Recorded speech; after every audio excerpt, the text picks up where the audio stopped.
जालना जिल्ह्यातल्या शहागड येथे नदीकाठातील नागरिकांना केले स्थलांतर। जायकवाडी धरणातून जवळपास 2.5 लाखपेक्षा जास्त क्युसेकने पाण्याचा विसर्ग सुरू। 27 दरवाजे उघडले। राज्यभरात झालेल्या मुसळधार पावसामुळे जायकवाडी डॅममधून मोठ्या प्रमाणात पाण्याचा विसर्ग सुरू करण्यात आलाय। डॅममधून जवळपास 2.5 लाखपेक्षा जास्त क्युसेकच्या वेगाने पाण्याचा विसर्ग केला जातोय। त्यामुळे नदीकाठातील अनेक गावांना सतर्कतेचा इशारा देण्यात आलाय। तर जायकवाडी डॅममधून मोठ्या प्रमाणात पाण्याचा विसर्ग सुरू असून जालना जिल्ह्यातल्या शहागड येथे गोदावरी नदीला महापूर आला असून गोदावरी नदीकाठच्या लोकांना स्थलांतर केलं आहे। वाढत्या पाणी पातळीचा विसर्ग पाहता नदीकाठातील नागरिकांना प्रशासनाकडून सतर्कतेचे आवाहन करण्यात आलं आहे। दरम्यान घनसावंगी येथील भाजपचे विधानसभा प्रमुख सतीश घाटगे यांनी पूरग्रस्त नागरिकांना दिलासा दिला असून नागरिकांना काळजी घेण्याचं आवाहन केलं आहे।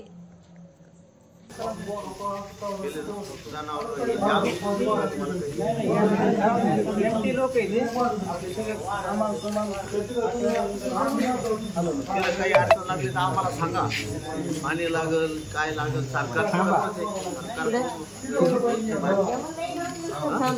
काही अडचण लागली कुठे काय लागत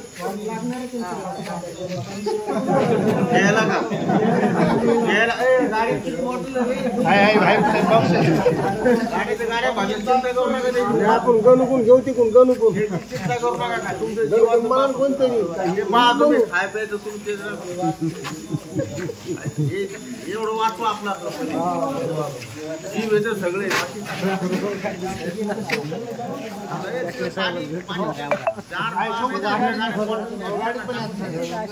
गाडी